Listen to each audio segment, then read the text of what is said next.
اعوذ باللہ من الشیطان الرجیم بسم اللہ الرحمن الرحیم السلام علیکم ورحمۃ اللہ وبرکاتہ۔ دوستو اور پیارے بھائیوں، امید کرتا ہوں کہ آپ سب خیریت سے ہوں گے، اور میری دعا ہے کہ اللہ تعالیٰ آپ سب کو ہمیشہ خیر و عافیت سے رکھے۔ ناظرین گرامی، ہمارا آج کا واقعہ حضرت موسیٰ علیہ السلام اور رونے والے ایک پتھر کا ہے۔ اس رونے والے پتھر میں انسانوں کے لیے بہت ہی بڑا سبق ہے۔ خوش نصیب ہوگا وہ شخص جو اس واقعے کو مکمل سنے گا اور اس پر عمل کرے گا۔ اس سے پہلے ہمارے چینل پہ نئے آنے والے دوستوں سے التماس کی جاتی ہے کہ ہمارے چینل کو سبسکرائب کر کے بیل آئیکن کو بھی آن کر لیں تاکہ مزید اچھی سے اچھی ویڈیو آپ کو ملتی رہیں۔ ایک مرتبہ حضرت موسیٰ علیہ السلام اللہ پاک سے ملاقات کے لیے جا رہے تھے۔ ایک جگہ سے اچانک حضرت موسیٰ علیہ السلام کو ایک پتھر سے رونے کی آواز سنائی دی، تو آپ علیہ السلام نے اس پتھر سے پوچھا کہ تو کیوں رو رہا ہے؟ تو وہ پتھر کہنے لگا، مجھے اللہ پاک کا ڈر ہے کہ روز قیامت اللہ مجھے بھی جہنم میں نہ ڈال دے۔ خواتین و حضرات، اس پتھر کو شاید یہ خدشہ اس لیے ہوا ہوگا کہ اللہ تعالیٰ نے قرآن مجید میں ارشاد فرمایا کہ جس کا ترجمہ یہ ہے کہ جہنم کا ایندھن انسان اور پتھر ہوں گے، لہٰذا اس پتھر نے اس لیے کہا کہ شاید کہیں ایسا تو نہیں کہ اللہ تعالیٰ مجھے بھی جہنم میں ڈال دے۔ اگر میں بھی ان جہنمی پتھروں میں ہوا تو میرا حشر بھی بہت برا ہوگا۔ اس بات کو یاد کرتے ہوئے میں رو رہا ہوں اور کہنے لگا کہ اے حضرت موسیٰ علیہ السلام، آپ اللہ کے پیغمبر ہیں اور آپ کوہ طور پر ملاقات کے لیے جا رہے ہیں۔ اے حضرت موسیٰ علیہ السلام، آپ میرے حق میں سفارش کر دیجئے۔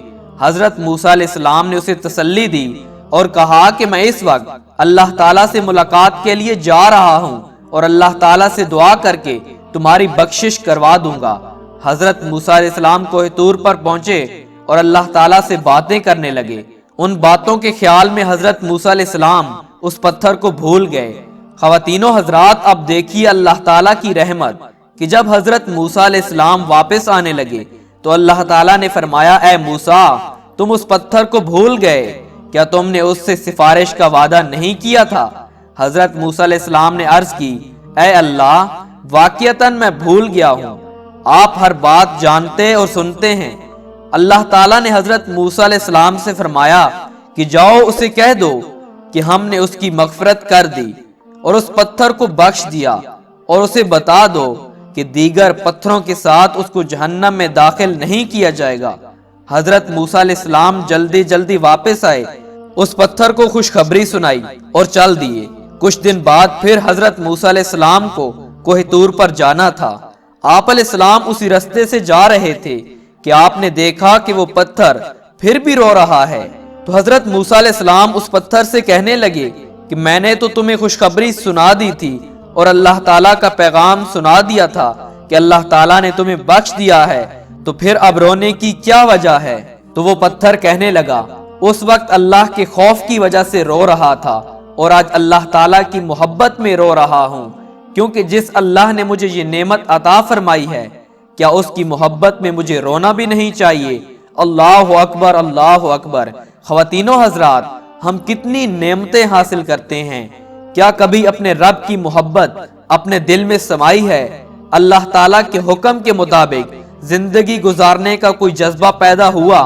ناظرین گرامی، یہیں پر ہمارے سوچنے کا مقام آتا ہے کہ جانور اللہ تعالیٰ سے ڈریں، پتھروں کے اندر اللہ تعالیٰ کا خوف ہو، لیکن انسان بے خوف ہو کر زندگی گزارے۔ کس قدر شرم کی اور حیرانگی کی بات ہے۔ بھائیوں اور پیاری بہنوں، آج ہماری نمازوں کی کیا حالت ہے؟ کتنے لوگ ہیں آپ میں سے جو 5 وقت کی نماز ادا نہیں کرتے، اور کتنے لوگ ہیں جو جمعے کی نماز نہیں پڑھتے۔ ناظرین گرامی، ہمیں انسانوں سے نہیں تو کم از کم جانوروں اور پتھروں سے کچھ سیکھ لینا چاہیے۔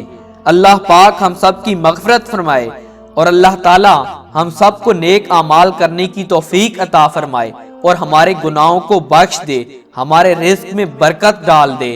دوستو، اس ویڈیو کو زیادہ سے زیادہ ضرور شیئر کیجئے گا، کیونکہ اس ویڈیو میں ہمارے لیے وہ سبق ہے جو ایک پتھر نے دیا اور ہم نے سنا۔